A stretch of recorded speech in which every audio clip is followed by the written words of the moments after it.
Fresh water മത്സ്യങ്ങളുടെ ഇടയിൽ ആകൃതിയിലും വലുപ്പത്തിലും നിറത്തിലും ഒന്നാമത് നിൽക്കുന്നത് അല്ലെങ്കിൽ നിൽക്കുന്നതെന്ന് ഞാൻ വിശ്വസിക്കുന്ന മത്സ്യമാണ് ഡിസ്കസ് മത്സ്യങ്ങൾ. 10 മുതൽ 15 വർഷം വരെ ആയുർദൈർഘ്യമുള്ള ഈ മത്സ്യങ്ങൾ എന്നാൽ നമ്മിൽ പലരുടെയും അക്വേറിയങ്ങളിൽ 1-2 വർഷം മാത്രമേ നിലനിൽക്കാറുള്ളൂ. എന്തുകൊണ്ടാണ് ഇങ്ങനെ സംഭവിക്കുന്നത്?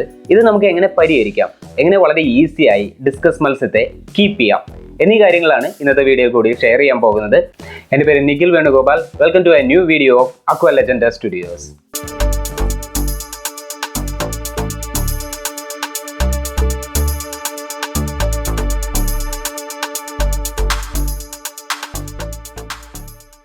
Poor water quality, food, stress, acclimatisation, disease എന്നീ 5 കാര്യങ്ങൾ എന്തൊക്കെയാണെന്ന് മനസ്സിലാക്കി കഴിഞ്ഞാൽ നമ്മുടെ മത്സ്യങ്ങൾ എന്തുകൊണ്ടാണ് ചത്തുപോകുന്നതെന്നും അവ ചാകാതിരിക്കാൻ എന്തൊക്കെ ചെയ്യണം എന്നീ കാര്യങ്ങളൊക്കെ നമുക്ക് അറിയാനായിട്ട് സാധിക്കും. അതിനു മുമ്പ് ഡിസ്കസ് മത്സ്യത്തെക്കുറിച്ച് ആദ്യമായി കാണുന്ന ആളുകളാണെങ്കിൽ അവർക്ക് വേണ്ടി ഡിസ്കസ് മത്സ്യത്തെക്കുറിച്ചുള്ള ഒരു ഷോർട്ട് ഇൻട്രൊഡക്ഷൻ. സൗത്ത് അമേരിക്കയിലെ ആമസോൺ മഴക്കാടുകളിലാണ് ഡിസ്കസ് മത്സ്യത്തിന്റെ ഉത്ഭവം.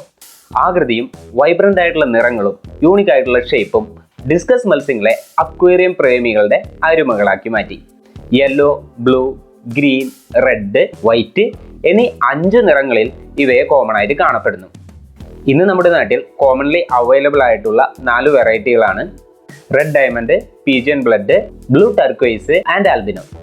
ബ്രീഡിങ്ങിന്റെ സമയത്ത് വളരെ അഗ്രസീവായി ടെറിട്ടോറിയൽ ആയിട്ട് കാണപ്പെടുന്ന ഈ മത്സ്യങ്ങൾ അല്ലാത്ത സമയത്ത് അക്വേറിയത്തിന്റെ ഏതെങ്കിലും ഒരു മൂലയ്ക്ക് പതുങ്ങി നിന്നുകൊണ്ട് സമാധാനത്തിന്റെ മാടപ്രാവകളായിട്ടിരിക്കുന്നത് നമുക്ക് കാണാൻ സാധിക്കും. മുട്ടയിടുന്ന ഇവയുടെ ആയുർദൈർഘ്യം ഞാൻ നേരത്തെ പറഞ്ഞു 10 മുതൽ 15 വർഷം വരെയാണെങ്കിലും അൺഫോർച്ചുനേറ്റ്ലി ഇന്ന് നമ്മുടെ പലരുടെയും അക്വേറിയങ്ങളിൽ 1-2 വർഷം വരെ മാത്രമേ ഇത് സർവൈവ് ചെയ്യാറുള്ളൂ. എന്തുകൊണ്ടാണ് ഇത് സംഭവിക്കുന്നത്? ഇത് സംഭവിക്കാതിരിക്കാനായിട്ട് നമുക്ക് എന്ത് ചെയ്യാൻ കഴിയും എന്നീ കാര്യങ്ങൾ നമുക്ക് ഡീറ്റെയിൽ ആയിട്ട് നോക്കാം. നമ്മുടെ അക്വേറിയത്തിന്റെ വാട്ടർ ക്വാളിറ്റി നമുക്ക് എങ്ങനെ വിലയിരുത്താൻ സാധിക്കും? Oxygen, ammonia, toxic substances, pH, temperature എന്നീ 5 ഘടകങ്ങൾ പരിഗണിച്ചുകൊണ്ട് നമ്മുടെ അക്വേറിയത്തിലെ വെള്ളത്തിന്റെ വാട്ടർ ക്വാളിറ്റി ഇഷ്യൂസ് നമുക്ക് പരിഹരിക്കാനായിട്ട് സാധിക്കും. വെള്ളത്തിലെ ഓക്സിജന്റെ കുറവ് ഡിസ്കസ് മത്സ്യങ്ങളുടെ സർവൈവലിനെ കാര്യമായി ബാധിക്കുന്നതാണ്. പ്ലാന്റഡ് ടാങ്കുകളിൽ ശരിയായ രീതിയിൽ ഫോട്ടോസിന്തസിസ് നടക്കുന്നുണ്ട് എന്ന് ഉറപ്പുവരുത്തിക്കൊണ്ടും നോൺ പ്ലാന്റഡ് ടാങ്കുകളിൽ ആർട്ടിഫിഷ്യലായി ഒരു എയറേറ്റർ ഉപയോഗിച്ചുകൊണ്ട് ആവശ്യത്തിന് ഓക്സിജൻ നൽകിക്കൊണ്ടും നമുക്ക് ഈ പ്രശ്നം സോർട്ട് ഔട്ട് ചെയ്യാവുന്നതാണ്. അക്വേറിയത്തിലെ അമോണിയ ലെവൽ 0 ആയിരിക്കണം. മത്സ്യങ്ങളുടെ കാഷ്ടം, ചീയുന്ന ഇലകൾ, ചാവുന്ന മത്സ്യങ്ങൾ, അൺഈറ്റൻ ഫുഡ് ഈ വസ്തുക്കളെല്ലാം അമോണിയയാണ്. അക്വേറിയത്തിൽ വീക്ക്ലി 30-50% വാട്ടർ ചേഞ്ച് ചെയ്തുകൊണ്ട് അക്വേറിയത്തിലെ മത്സ്യങ്ങളുടെ കാഷ്ടം, ചീയുന്ന ഇലകൾ എന്നിവയെല്ലാം നമ്മൾ പ്രോപ്പറായി റിമൂവ് ചെയ്തിരിക്കണം. ചാകുന്ന മത്സ്യങ്ങളെ അപ്പോൾ തന്നെ നമ്മൾ എപ്പോഴാണ് കാണുന്നത് അപ്പോൾ തന്നെ എടുത്ത് മാറ്റിയിരിക്കണം. അൺഈറ്റൻ ഫുഡ് എന്ന ഒരു പ്രതിഭാസം നമ്മുടെ അക്വേറിയത്തിൽ ഇല്ലാതിരിക്കുന്നതിന് വേണ്ടി ഓവർ ഫീഡിങ് ചെയ്യാതിരിക്കുക. ഇനി in case accidentally over feeding ചെയ്തു എന്നിരിക്കട്ടെ, അപ്പോൾ 3 മിനിറ്റിന് ശേഷം ബാക്കി വരുന്ന ഫുഡ് റിമൂവ് ചെയ്യാനും നമ്മൾ ബാധ്യസ്ഥരാണ്. ടോക്സിക് ആയിട്ടുള്ള ഒരു വസ്തുക്കളും അക്വേറിയത്തിൽ അലിഞ്ഞു ചേരാനായിട്ട് പാടില്ല. ഒരുപാട് ടോക്സിക് ആയിട്ടുള്ള വസ്തുക്കളുണ്ട്, പെയിന്റ്, തിന്നർ മുതലായവയൊക്കെ. അത്തരത്തിൽപ്പെട്ട ഒരു വസ്തുക്കളും നമ്മുടെ അക്വേറിയത്തിൽ മിക്സ് ആവുന്നില്ല എന്ന് ഉറപ്പുവരുത്തുക. ഡിസ്കസ് മത്സ്യത്തിന് യോജിച്ച അല്ലെങ്കിൽ അവ ഒരുപാട് കാലം സർവൈവ് ചെയ്യുന്ന വെള്ളത്തിന്റെ pH ആണ് 5.5-നും 7-നും ഇടയിലുള്ളത്. നിങ്ങൾക്ക് ഡിസ്കസ് മത്സ്യങ്ങളെ വളർത്തിയേ തീരൂ എന്നുള്ള ഒരാളാണെങ്കിൽ ആമസോണിൽ വളരെ ഈസി ആയിട്ട് നിങ്ങൾക്ക് വെള്ളത്തിന്റെ pH ഉയർത്തുന്നതിനും താഴ്ത്തുന്നതിനുമുള്ള സൊല്യൂഷൻസ് വാങ്ങിക്കാനായി കിട്ടും. അവ വാങ്ങിക്കൊണ്ട് ഒരു pH ടെസ്റ്റ് കിറ്റ് ഉപയോഗിച്ചുകൊണ്ട് വെള്ളത്തിന്റെ pH ടെസ്റ്റ് ചെയ്ത് ഈ സൊല്യൂഷൻസ് ഉപയോഗിച്ചുകൊണ്ട് വെള്ളത്തിന്റെ pH ബാലൻസ് ചെയ്ത് 5.5-നും 7-നും ഇടയിൽ നിർത്തുക.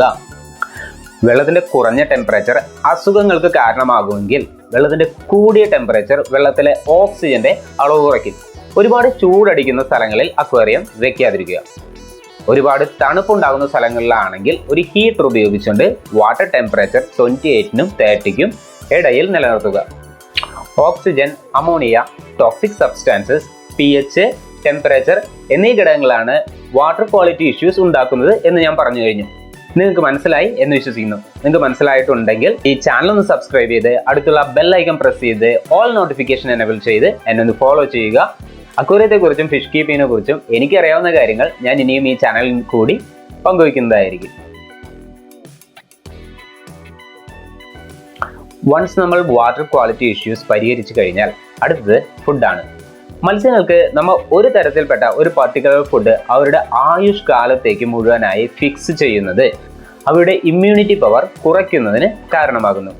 2-3 ബ്രാൻഡഡ് ആയിട്ടുള്ള കമ്പനികളുടെ ഡിസ്കസ് ഫിഷിന് കൊടുക്കുന്ന പെല്ലറ്റ് ഫീഡ് വാങ്ങി വിവിധ ദിവസങ്ങളിൽ അവയെ ഫീഡ് ചെയ്യുക. Once in a day feed ചെയ്യുക, 6 days ഇൻ എ വീക്ക് മാത്രം ഫീഡ് ചെയ്യുക. അതിൻ്റെ കൂടെ frozen artemia, frozen blood worms തുടങ്ങിയ ഫീഡ്സും കൂടി അവയുടെ മെനുവിൽ ആഡ് ചെയ്യാനായിട്ട് മറക്കാതിരിക്കുക.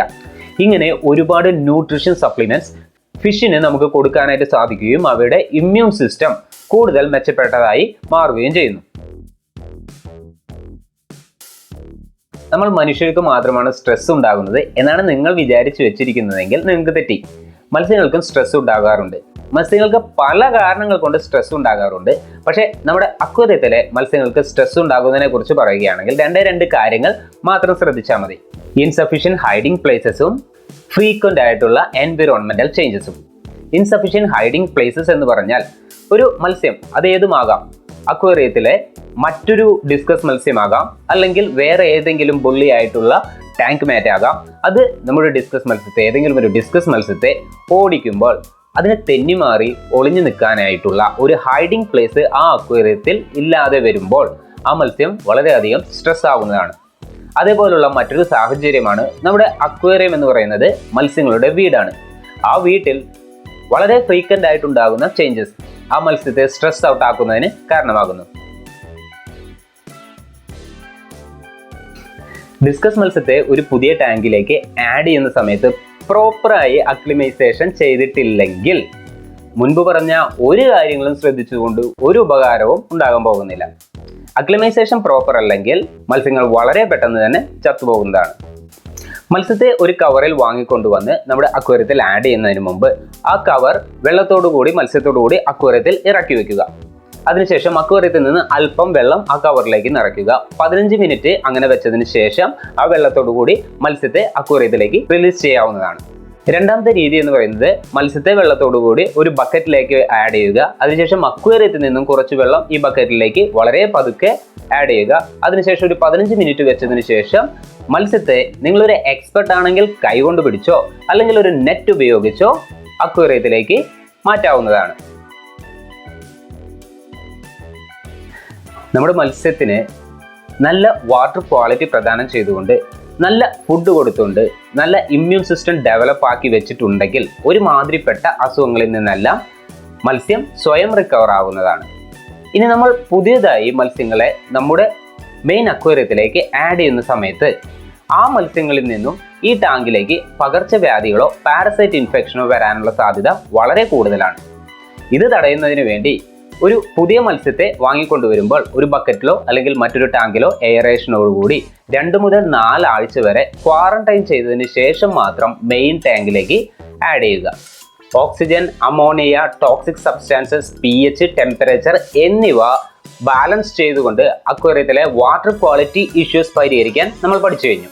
അതുപോലെ തന്നെ 2-3 നല്ല ബ്രാൻഡുകളുടെ പെല്ലറ്റ് ഫുഡ് നൽകിക്കൊണ്ടും അതിൻ്റെ കൂടെ തന്നെ ഫ്രോസൺ ഫുഡ് നൽകിക്കൊണ്ടും ഫിഷിന് കൂടുതൽ ന്യൂട്രീഷൻ സപ്ലിമെന്റ്സ് ഉറപ്പുവരുത്തിക്കൊണ്ട് അതിന്റെ ഇമ്മ്യൂൺ സിസ്റ്റം ഡെവലപ്പ് ആക്കി വെക്കുന്നതും എങ്ങനെയാണെന്ന് നമ്മൾ പഠിച്ചു. മൂന്നാമതായി അക്വേറിയം സെറ്റ് ചെയ്യുന്ന സമയത്ത് ആവശ്യത്തിന് ഹൈഡിംഗ് പ്ലേസുകൾ ഉണ്ടാക്കിക്കൊണ്ടും അക്വേറിയത്തിൽ ഇടയ്ക്കിടയ്ക്ക് ചേഞ്ചസ് വരുത്താതെയും ഫിഷ് സ്ട്രെസ് ഔട്ട് ആകാതെ നോക്കുന്നത് എങ്ങനെയാണെന്നും നമ്മൾ പഠിച്ചു കഴിഞ്ഞു. നാലാമതായി വളരെ ഇമ്പോർട്ടൻ്റ് ആണ് അക്ലിമൈസേഷൻ എന്ന കാര്യവും നമ്മൾ മനസ്സിലാക്കി കഴിഞ്ഞു. അഞ്ചാമതും അവസാനത്തേതുമായി ഒരു പുതിയ ഫിഷിനെ അക്വേറിയത്തിലേക്ക് ആഡ് ചെയ്യുമ്പോൾ 2 മുതൽ 4 ആഴ്ച വരെ മറ്റൊരു ടാങ്കിൽ ക്വാറന്റൈൻ ചെയ്തതിന് ശേഷം മാത്രമേ നമ്മുടെ മെയിൻ ടാങ്കിലേക്ക് കൊണ്ടുവരാൻ പാടുള്ളൂ എന്ന കാര്യവും നമ്മൾ പഠിച്ചു കഴിഞ്ഞു. ഈ പറഞ്ഞ 5 കാര്യങ്ങളും പ്രോപ്പറായി നിർവഹിക്കാൻ നിങ്ങൾക്ക് സാധിക്കുമെങ്കിൽ ഡിസ്കസ് ഫിഷിനെ കീപ്പ് ചെയ്യുക എന്നുള്ളത് വളരെ ഈസി ആയിട്ടുള്ള കാര്യമാണ്. ആറാമതായി ഒരു കാര്യം പറയാൻ മറന്നുപോയി. വീഡിയോ ഇഷ്ടപ്പെട്ടെങ്കിൽ വീഡിയോ ലൈക്ക് ചെയ്ത് ഷെയർ ചെയ്ത് സബ്സ്ക്രൈബ് ചെയ്ത് തന്നെ സപ്പോർട്ട് ചെയ്യുക. ഇതുപോലെ നല്ലൊരു വീഡിയോയുമായി വീണ്ടും വരാം. അതുവരെ ഹാപ്പി ഫിഷ് കീപ്പിംഗ്.